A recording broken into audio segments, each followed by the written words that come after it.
Okay. You're again with Volleyball Explained Podcast and our special and first edition about Volleyball Nations League. As you can see, I'm Bogdan and Ronnie is with me. We have no Nicola, but as in Volleyball Nations League, our star player is resting, just like some of the biggest and greatest players of Italy who are not playing in VNL. So without Nicola, who actually hates VNL, and this loss for us is not that big this time. We're going to comment with Ronnie what happened within the first round of the men's tournament VNL and the first 4 or 5 matches within the women's tournament. But before going into the substance of commenting the VNL, let's start, of course, with the format. This year we are having the so-called bubble. So all the teams, we have 16 teams men, 16 teams women, are playing into the bubble in Rimini. So they're totally restricted in terms of movement, and the only pleasure they have is the special part from the Rimini beach. So let's start with that. And Ronnie, what do you think about this tournament? There are no fans, there are no media, and only the bubble, just like, for example, the NBA last year. Well, first of all, I think that FIBB didn't want to keep without a single international competition for a for a second year in a row. As you know, Ari Grasa, the president of the International Federation, has invested so much in this tournament since 2018 in the first edition, and it beginning as a war party. You know, I don't know why he say that, because World League for me and World Grand Prix, they are they were doing it fine, you know. But as media grow, as social media grow, FIB looks that opportunity to make the sport growth in other markets like United States. Unfortunately that didn't happen, and of course in others market in Europe. As we know, the South American market is only Brazil and maybe Argentina, but they are now facing an economic crisis due COVID-19. So yes, first of all, Rimini. I don't know if it was a good choice or the best choice available. The venue for me is just I saw the first time the venue, and it looked like me they were playing in a warehouse. You know, when your storage food and other things, you know. So of course the FIB organized the decoration and the LED screening very well to give that atmosphere of being playing in a big venue like, let's see, Ergo Arena or some famous venues that I believe you will do a video soon about that.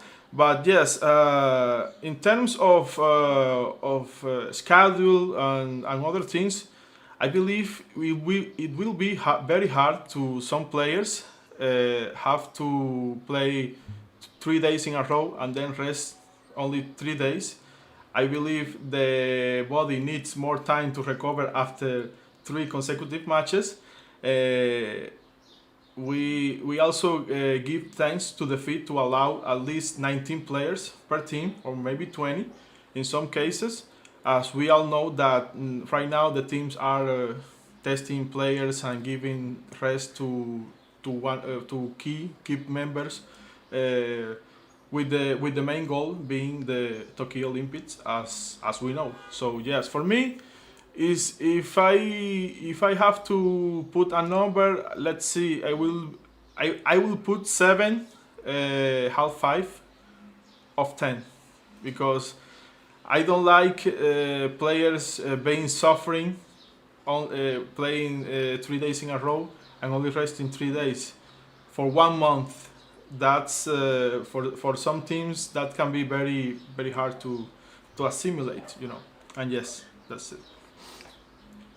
I think that taking into account the fact that there are no fans, I don't think that we need that big of a hall. So we don't need the hall in Katowice or Ergo Arena in Gdansk, or I don't know, something like the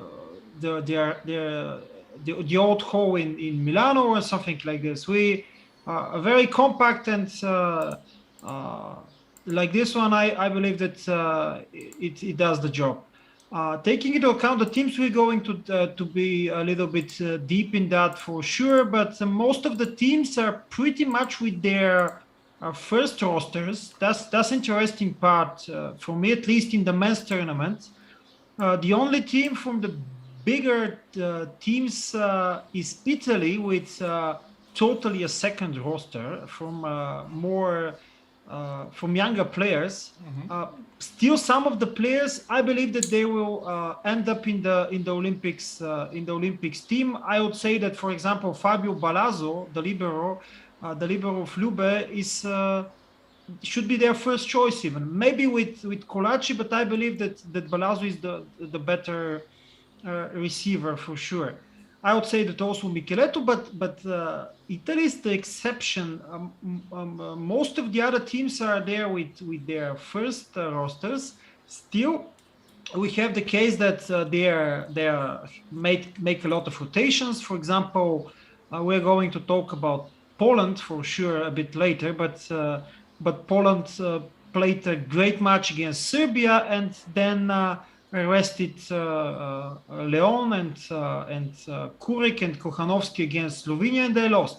So this is something pretty normal, and maybe some people are wondering why this is happening, but it's totally normal, not only because of the fact that you're playing match after match after match after match, and also because you are trying, especially if you're going to play in the Olympics, but also, why not about the Euro Championship? Try to find your most appropriate team who is able to play together, and of course, the substitutions you can use later. I don't know what you think, but for me, the favorites out of the three matches that have been played, if I need to indicate one team who is a favorite in my opinion, I would say that this is Brazil, because Brazil are a little bit furious after their two performances in VNL, and I believe that they want to win this. And the fact that they started with three wins with 3 points in every of the matches, each of the matches, and I believe this is self-explanatory. But they started very well the tournament. But of course, it's very very early to say. We should of course say that it's not a final six, but a final four this time. So this is a difference, and that should be taken into account. Yes, well, indeed, I don't agree 100% that Brazil is gonna take it, especially how it looked like the first two VNL, when especially the 2019, when they come back from a really slow start and they win in the regular phase, and then without losing a single game, they they fall behind in versus I think USA in the semifinals of the 2019, and it didn't go through, and it was the first tournament of Leal playing with the Brazil national team jersey. So let's see the rivals of Brazil in the first weekend. The only serious rival that I saw was in this case United States. And United States, despite having all their, let's see, best men available in the bubble, they didn't play with for me, the first squad, They did a rotation like players like Ben Patch, who has been around now like 5 years. TJ DeFalco is nice. They didn't use the starter middle blockers, as you can. Well, I don't know if you saw the match, but yes, they line up Mitch Stahl and the other Jeff Hendrick, and those guys are now near of Holt and Smith. And yes, you can say that USA playing really serious, but at the end with Leal in court, Wallace, Bruno, maybe I don't know Lucarelli or Douglas, and Leal playing more serious than the first game versus I don't remember the team that played first game with sorry, Argentina, of course, Argentina. Yes, it was a solid 3-0. Maybe in the second set was a little more hard to beat USA, but in the end was a 3-0. Yes, for me it's maybe Brazil, Poland, or Russia. France had a low start despite having won the 3 games. They lose a point versus Germany, and they lose a point also. I think no, they only lose a point, but they lose a set versus Australia, which for me was a little bit surprising because Australia had lose previously the 2 previous game by 3-0. So yes, and yes. I wasn't able to watch the match between USA and Brazil because I was at a wedding. Mm-hmm. Just a little bit of housekeeping. Did you put the record right? What? Do you record it? Yeah. Okay. The game of USA and Brazil. No. I mean now. And yeah, I'm recording. Okay. Okay, because okay, we're fine. I wasn't able to watch USA and Brazil, and the first match actually I wanted to talk about, especially, is probably the biggest surprise so far in the tournament. This is the match between Russia and Japan. I ought to admit that I wasn't able to watch this match anyway, but this result is totally surprising. And actually, Japan started with 3 wins. Okay, 2 of the matches were against Iran. They are having a switch of generations now, and also they started just to take Netherlands. And I believe that it's very possible that Netherlands and Australia are going to be the weakest teams in this format. Not for sure. It's again very early, but win against Russia is totally surprising, and they're without Nishida, and this should be taken into account also. Ishikawa didn't play either, so yes. So it's. I was joking that because their head coach now is Philippe Bland, the former head coach of the French national team, and I was joking that we had in principle very big Japanese defense. But with French coach, this is even more huge. So it's really amazing how they play in defense. It's even better than we have principally used to watch them. So it's really amazing how they've done it against Russia. Well, yes, I saw this game. I did a reaction in my Twitch channel before Twitch sent me a strike today in the morning because of the FIVB taking down illegal transmission. They started a purge. I see. Let's see, a witch hunting today, and several channels had been banned from Twitch. So yes, about the game. It's really impressive how this team of Japan in the last 4 years, maybe since the World Championship of Italy and Bulgaria, have been working, and you know that his main coach is not Philip Blaine, is some Japanese coach, but in court Yeah. Philip Blaine give the instruction. It's like having for the practice and training the Japanese coach, and in court Philip Blaine give the order. So is really interesting, and was me the thing that was missing in Japan was the consistency alongside along the game. You know, during the game. Because they could play really nice one set, but then they fell apart, like the women team did versus Brazil yesterday. So, but this didn't happen, especially because Japan now he's putting more pressure than ever in service, and that make big. I mean that make Russia struggle a little bit. And we are not talking about flow serve. We are talking about pounding hard serve, jumping serve, you know. Yeah. And men's like Ran Takahashi, which is who is a sensation in Japan, alongside Nishida, and others like Otake,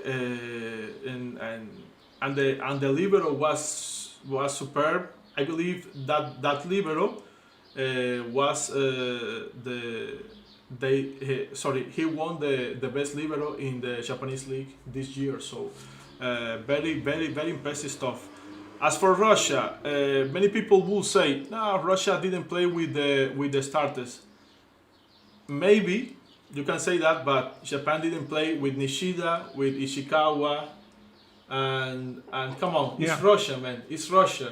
It's not like you play like with Netherlands, who is a premier team, you know, who are the Rockies. But Russia have players like Mikhailov, he played, Pankov played, Volbic played, maybe Podlesnik, Semishev, and Kliuka played the first the first half of the game. So we are talking about players who height like 2 meters and 9, 2 meters and 5, and the average height of Russia is the highest in the competition with 2 meters. Japan, I believe, have 1 meter and 85. Can you believe that? It's like college. It's like a college team play with a high school or maybe elementary school team. So that blew me away when in the first set. In the fourth, Japan win the fourth and the fifth, but they won the fifth set in a really good fashion. You know, with a strong serve that Russia passing line, receiving line couldn't handle, and then I believe the opposite Otake was the guy who scored the final point, and that was it. People in the stream told me that they never thought that Russia could lose a game like that with Japan, and it was like watching, you know, the anime that you don't like, that every let's say every guy who really like this sport don't like is Haikyuu. So yes, it was impressive, and now we have Japan with 3 victories and 0 defeats in the competition. Yeah, by the way, in Bulgaria we have a say that who laughs last laughs in the best possible way. So maybe we are laughing in the anime and all this hype around Nishida and the other Japanese player, but actually they show that they really can play in the best possible way. We have discussed a lot of times that it's one thing to play 1, 2, 3 matches against even the best national teams, and it's another thing to play to play all season long on the club level. But still, it's really amazing performance. I just watched very small portion of the third set, I believe I was able to watch. But it's really amazing, and I totally agree with you because Mikhailov played. I believe that Kobzar played also as a setter together with Pankov, Kluka, Podlesnik. Um, uh, I'm not sure about who were the middle blockers, but anyway, Volbeach, yeah, and Volvic. Kurkaev. So But it's great players. We don't expect for them to lose against Japan, but they did. So it's totally credit to Japan for this win. Totally credit also to Slovenia because I want to talk about Slovenia because uh, I believe that we're underestimating this team for one simple reason, and that is the reason that they had this generation. But I don't think so. I don't think that there is a lot of coming from under, so from the younger generations. But still, this team is really amazing, and it is amazing for one simple reason, and this is the fact that they're playing for 5, 6, 7 years together, all of them, with starting with Urnaut, with Chebul, with Alan Paying, with Kovacic, Jan Sket, Kovacic, the libero, Sket, Sket also. Gasparini has been substituted, changed uh, in the last year two or so by Tonček Stern, who is playing also in the Italian league, and it's very good opposite. And also there is a slight change in the setter position where Dejan Vincic is changed by Grzegorz Ropre. This is also a surprise for me, but he's playing also a very good level. And I watched this team in 2012 for the very first time when Bulgaria beat them in the Olympic qualification in May 2012. Then they played in the European Championship 2015, and I watched live in the Arena Armeetsko in Sofia. They won against Poland in the quarterfinals. They won against Italy in the semifinal. I wasn't able to watch the final then, but they're all of them. By the way, Kozamernik was substitute back then. I believe that Daniel Conchila was the second middle blocker then, but Kozamernik just started getting into the team. He was not in this shape with all the muscles like today, just very, not very, but much more compact, let's say it this way. And they're playing for 5, 6 years together, and this is the main reason because of which when the other great team like Serbia, like Poland, like France are not playing in the best possible way, Slovenia is able to win almost, maybe even against any team now, because they're very organized as a team, and they got used to play together for many years. And they have also, of course, a very good coach. They actually changed a lot of great coaches, starting with Gianni in 2015. Kovac. They had also Slobodan Kovac, and now they have Alberto Giuliani. And maybe they took something very useful and positive from each of these coaches, and now they're playing really great. I hope that Slovenia is going to have also younger players in a great level, because this team deserves to grow. Well, let's start by saying that I will ask you a question. Do you believe that Slovenia could have been a better contender to win the Olympic qualification tournament if FIVB didn't bullshit back in the final of 2017 when they won Group 2 of the World League?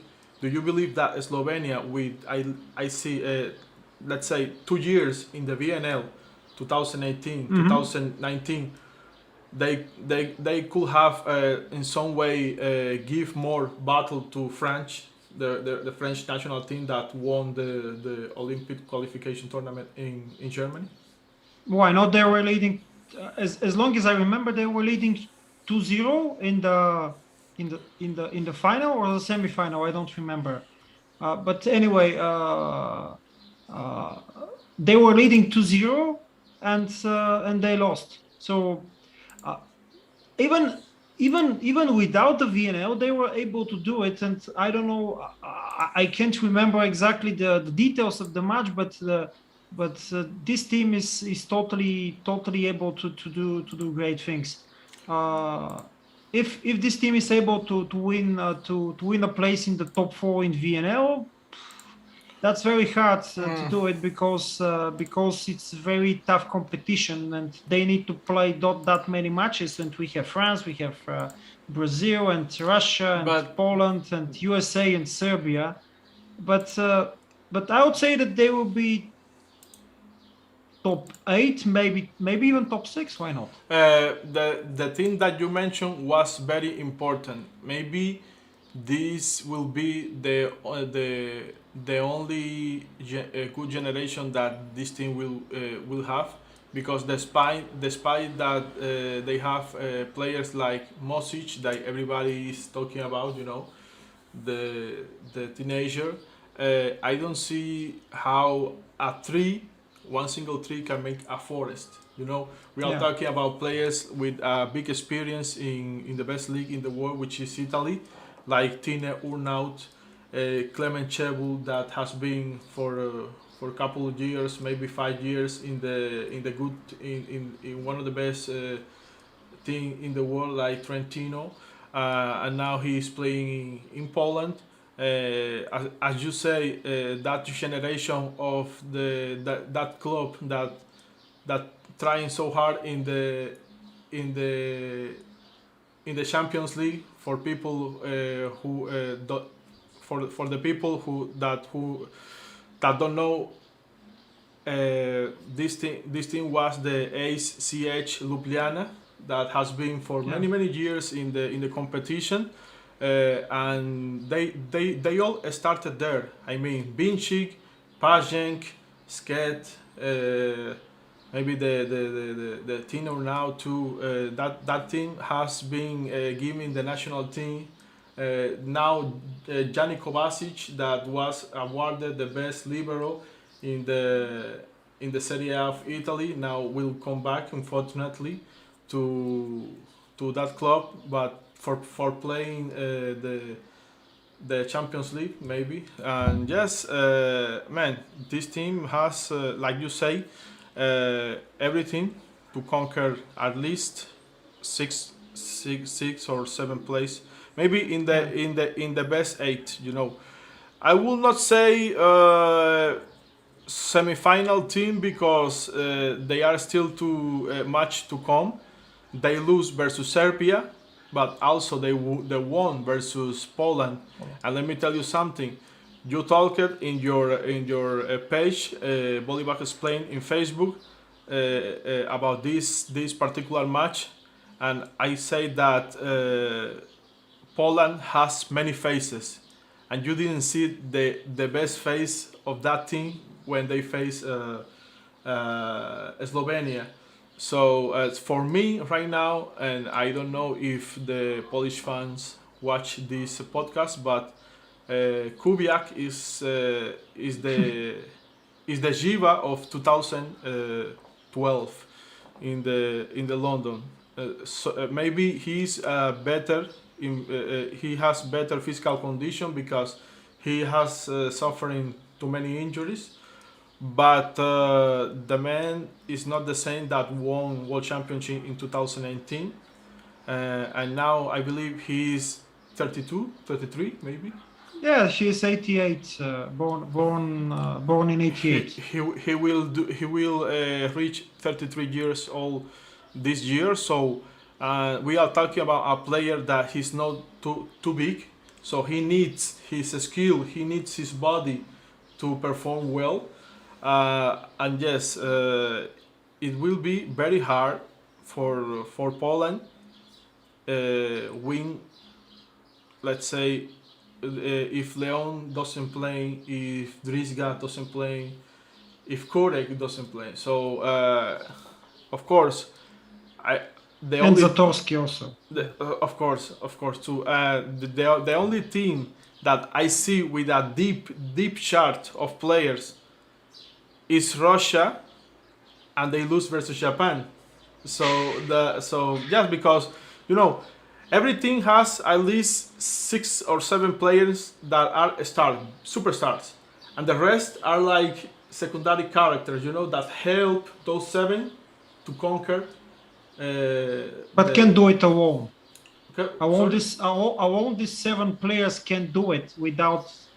So my estimation on this topic about Poland is that we probably saw that Poland is not able to win against the best other teams without Leon and Kurek, and maybe also Zatorsky and Gizga, but for sure without Leon and Kurek, because this is almost one starting 6 with Leon, with Kurek, with Gizga and Zatorsky, because I'm not 100% sure, but I believe that Wojtaszek played as a Rebel this match at least most of the time. So I believe that this is the consequence we can draw, that because we can see the difference from the match against Serbia with the 13 aces of Leon, a world record, new world record, with also a world record for speed, 135, and the next match is totally different. Sorry, okay, 0.6. No, because Polish fans will hunt you later. You don't make that little number. 0.6. 55. A time probably 4 or 5 years ago, Radostin Stoichev said that this is a serve. The ball first hits you and then you see it. So this is the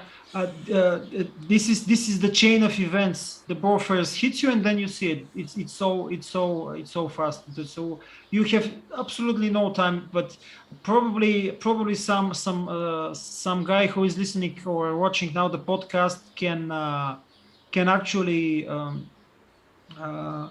calculate what is the time between the hit of the server and the ball getting into the other court, because with 135.6 kilometers per hour and so we have sometime like 16-17 meters from the server, taking into account that it's a diagonal to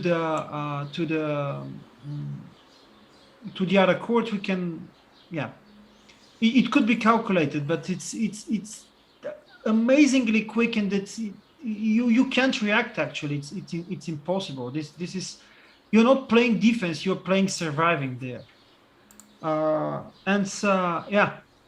Probably because I wanted to talk about Japan. I said that I wanted, so I'm giving you now the floor to I don't know how to say, to suggest another team to be commented. No, maybe yes. Those are the big. Let's start maybe the team of France. France is a team that even if they bring all their candidates to play in Tokyo, Grebennikov is not playing. Just like let's say that Grebennikov is not playing so far. Toniutti played, Brizard played. They have very good substitutions in terms of in positions, because they have Toniutti and Brizard.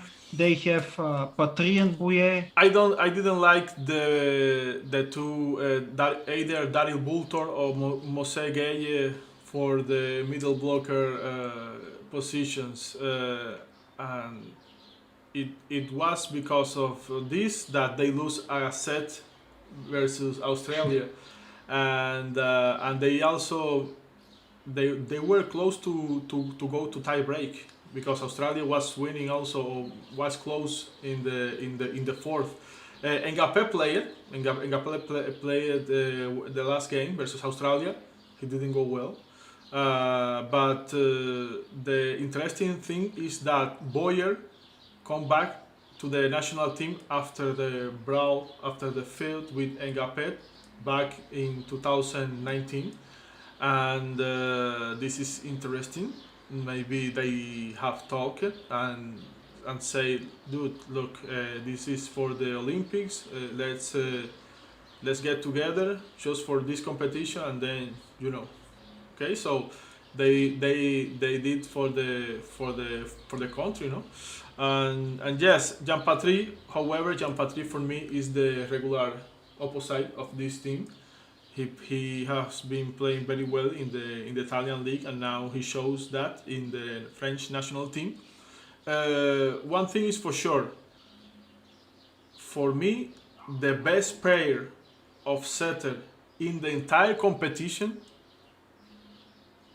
are the France setters. Tonio T and Brissard make a standing combination.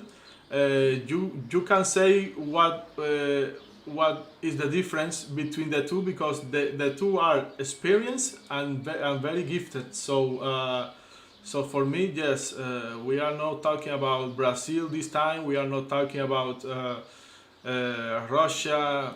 So for me, Tonio T and Brissard are the, let's say, not the best, but for me they are the best combo. Because you can interchange them. You can change styles of playing. I don't have any data how they are playing in terms of distribution of what kind of a call they use with the middle blockers, etc. But for sure they are very, very good combination. And also you saw that Linnell was playing as a libero. Yes. I don't know his intention to play to help the team in that way, but let me tell you something. That place for the Olympic is already taken. So we are talking about Yania Grebenikov, one of the 2-3 liberos, maybe for some people the best in the world.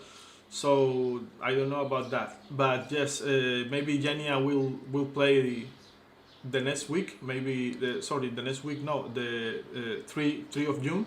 That is after tomorrow. And yes, also you can expect that Muserski make his entrance for the second week of main VNL. So we will highlight for you guys the game between Poland and Russia as one of the main events in the next week. Sorry, this. Let me see. You can comment something. I would like also to mention, by the way, firstly, in terms of France, and I believe that France-Brazil is going to be a match that should be watched for sure, and I believe that both teams are going to enter this match with all guns blazing. So this is going to be something very interesting. Talking about France played against Bulgaria and they won 3-0, but I don't believe that they were that much convincing. Bulgaria was able to take for sure the first set, probably also the third, but they lost it both. Bulgarian team is very young and unexperienced, especially in terms of reception now. Sokolov for me didn't play so good either because of the reception, as you mentioned. Yeah, because of the reception, because Siganov was burdening him too much at times. So I believe that Bulgarian players just need to play now, like Asparuhov, like the new signing of Monza, Denis Karyagin.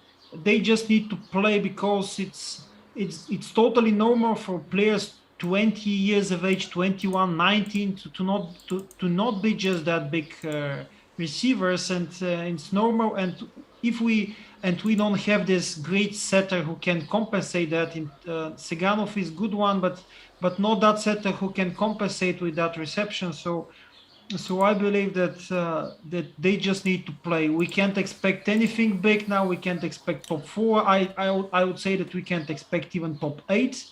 Probably around 9, 10 places is possible, But if it's not even there, I don't think it's going to be a catastrophe or a failure or something like that. Because, for example, the second Bulgarian middle blocker, Nikolai Kurtev, he's 26, but he has no experience with the national team. In terms of national team, he's not 26, he's 20, I don't know, 21. This is also valid for some of the other players. Even Vladislav Ivanov, the libero, who is 34 and the most experienced player in the team, he hasn't played a lot for the team in the last years. So this is another topic that shall be taken into account. So most of the players now, maybe without Seganov, Sokolov, Martin Atanasov, even Alex Grozdanov, and the biggest Bulgarian talent now, and probably somebody who we perceive like this regular in the team. He hasn't that many matches for the team. So this is also something we need to take into account, and the expectations, there should be actually no expectations for Bulgaria now. Just let them play, let them grow, and they will be better for sure, because I believe that they have the talent and the skills to do it. But for example, right now we are almost in 41 minutes. Let's highlight some of the matches for you guys to see in the second week. Brazil and France will play day 3 of June. At the same day, Russia and the United States will play also in the last game of that round. In day 4, we have Brazil versus Japan. It should be an easy Brazil win, but you never know. Ask Russia. Exactly. So highlight that match, Brazil versus Japan. We also have France versus Serbia and Poland versus United States. All those matches are in day 4. For the Bulgarian fans, of course, Canada versus Bulgaria will be, and Italy the day before, yeah. Of course. And in day 5, we also have France versus Japan. It will be interesting to see two similar styles of playing, due to the fact that now Philipp Blaine is the coach of the Japanese team. Brazil versus Serbia, and the big match is Russia versus Poland, and I believe that Leon will play this game. So and also he will play versus the United States. So yes, because those are the games that define the style of playing that Poland should look for during the decisive part of the VNL and also in the Tokyo Olympic Games. Okay, let's this is the job we done for it With the men? With the men. Let's go to the women, and they played 1 and even 2 matches more than the men until so far. We are 5 matches. 5 matches. We are just to mention that we are recording on the 1st of June. And the ranking after 5 matches is The favorites. USA won all of them, and Turkey also won all of them. And I'm not following that closely the women's tournament. I watched partially some matches, but USA is I believe with the regulars there, and the exception, the Turkey biggest also. exception, Turkey Turkey also. Brazil And also. I believe Brazil also. I watched I watched a little bit of between the match between Russia and Italy is also the exception in terms of Yes. the fact that there are again no stars there. Probably 1-2 players are going to play also the Olympics, but I'm not that sure about it. Well, as you mentioned, Italy withdrew this tournament. They sent the B or C squad with Mingardi, Nucalor, another. Dodorico and Yes. We also Lubian. have, of course, China. Coach Lamping didn't bring their heavy power with Suting stayed at home Ding Xia, maybe only Li Xiaotong and Shan are there, but they say that in third week, I mean in 4 days, their starts will come to the bubble. So let's expect a better China national team. Turkey is with everyone, also United States. The Netherlands has given rest to the biggest stars. We are talking about Dijkema, we are talking about, Lonek retired from national team. Yeah, retired, and the Cruyff said that she's not going. Sorry, she's not going to play this summer with the national team. Probably he's going to be back next year. Next year, but they're not playing in the Olympics, so this is the reason. It's understandable because of that. Yeah. Yes, Brazil also is with everyone. Japan is a mix. We have Ishikawa, the sister of Yuki.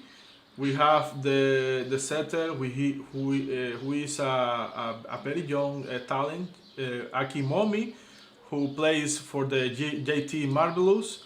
And yes, they won all 3 games in the first week. They lose hard versus Brazil yesterday, 3-0, and now they are playing the second squad of Italy, and they are winning in the tiebreak 12-11 as we speak.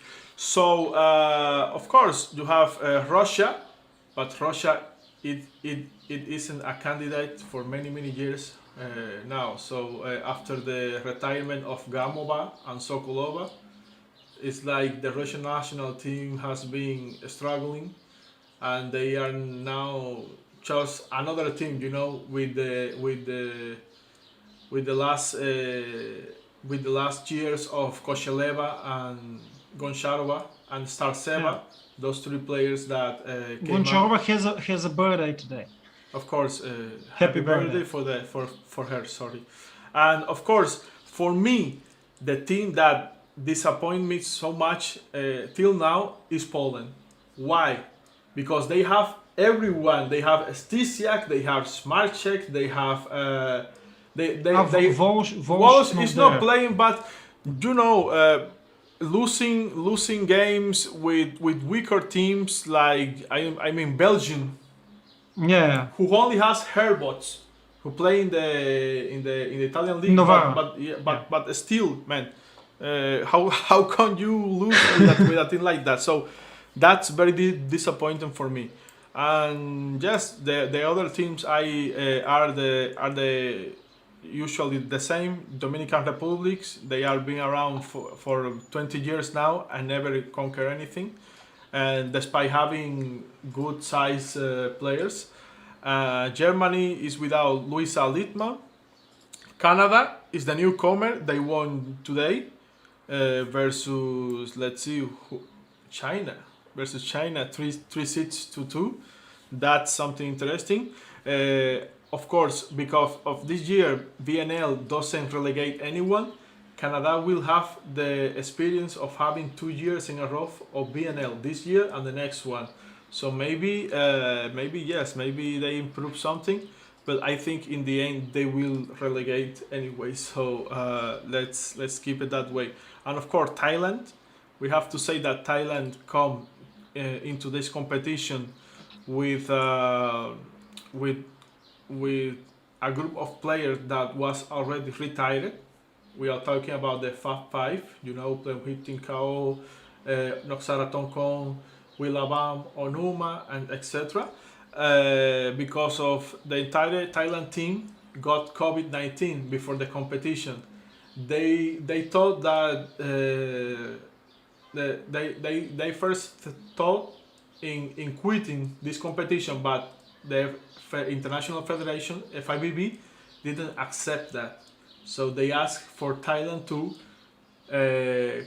come with a different team that you can see they only won 1 set in the competition. So this is a team that wasn't prepared for this competition. Mm-hmm. Also, Thailand didn't qualify for the Olympics, and I think the main reason they are still here is because FIB doesn't want to lose that big market in the Asian country, because the Thai, the Philippines, and those Indo-Asian countries love very much volleyball, and it's a big market for them. So, yes, it's for me, it's the reason that Thailand is still here. Okay, maybe let's end this episode of the podcast again with the matches who can be expected with a lot of volleyball pleasure in the women's tournament tomorrow. China and Turkey, maybe I would say. I hope at least. Yes. But I believe that Turkey should win. Take into account the teams they had. Now. Then we have 3 days of men's playing. Yeah. Belgium and South Korea seems close, but for the bad part, because they are weaker teams, so they it's close. Japan and Russia, maybe. China and Turkey, as you mentioned, and again, we didn't talk about Serbia. Serbia also bring a second squad with the beautiful Lasovic leading this team. She's the captain of this team. So she only is 22, and the only experience that she has with Bisura, which is a Serbian team of women who already closed doors. They disappear, I believe. And Lotz, the two last year she has been playing in Lotz. Rumor says that now is Turkey or Italy. Let's see where Lasovic, but she is a great talent, and there is no question about that. And one of the best matches for tomorrow is that game, Serbia versus the Netherlands. So watch out for that game. Brazil versus Italy will be probably a 3-0 for Brazil. And of course, that's pretty much it. The second week of the women, I still believe that USA, for me, is not only the best team in this competition, but also the best team in the world right now, with the excuse of Serbia, China, and Italy. Brazil also can be the candidate, why not, to the medals in Tokyo. They might even win the tournament, but it's very hard because USA passed over the Hertz last week in the week 1, 3-1 for the national team of USA. And yes, and for me, if I say Russia is the deep roster in the men's volleyball nation league, USA in the women's have the deepest roster available, and they also have more good players back in home. So you can imagine, like with 30 players with the same quality, USA now is I believe the best school in women volleyball. So yes, this is pretty much the thing that I have to say. Okay, let's put the end of the podcast here, and we can have another go on VNL after, I don't know, probably in the week three of the men. Yeah, probably after week 3 of the men, and then probably before the final. But it's a lot of time until then. So thanks for watching or listening to our podcast about the VNL. We would be very interested in what is your opinion about the format, about the bubble, about the teams playing or not playing with their best players. So put your opinion in the comment section below, or if you're listening, for example, in Spotify, you can find us in YouTube and do the same, or in Facebook, Volleyball Explained, and Cuban Spike, of course, but also the Pilole di Volley, the page of Nicola, who is not here, not because he hates VNL and he hates it really, but because we gave him a rest, just I like Juan Torrena and Zaitsev. I will say more that he hates the fact that Italy don't take serious this tournament more than anything, you know. But Probably when Iko is here the next time, we can comment this topic, why Italy is not playing in both men and women with their best players, because probably in the men's section the reason is that most of the players are okay, not most of them, but at least some of them, the biggest stars like Zaitsev and Juan Torrena, can't play that many matches and then the Olympics on the highest level, because now, okay, not old but too experienced, let's say it in this way. But it's really interesting for me because different teams can different approaches towards this tournament, not only towards the tournament but also towards the whole bunch of tournaments together, also taking into account the Olympic Games, but also the European Championship thereafter. So this is very interesting for me. Why and how players say. I hope that I'm going to make very soon a podcast with probably the best Bulgarian physical specialist in terms of physical condition about volleyball. So I could ask him also something like this one, because it's very important how they're going to manage their physical condition during the whole summer and also autumn, before the start again of the club season. So thank you again for watching or listening, and I hope that you are going to do it also the next time. Watch the VNL and support your favorite team. Thank you. Bye bye. thank you. Bye bye.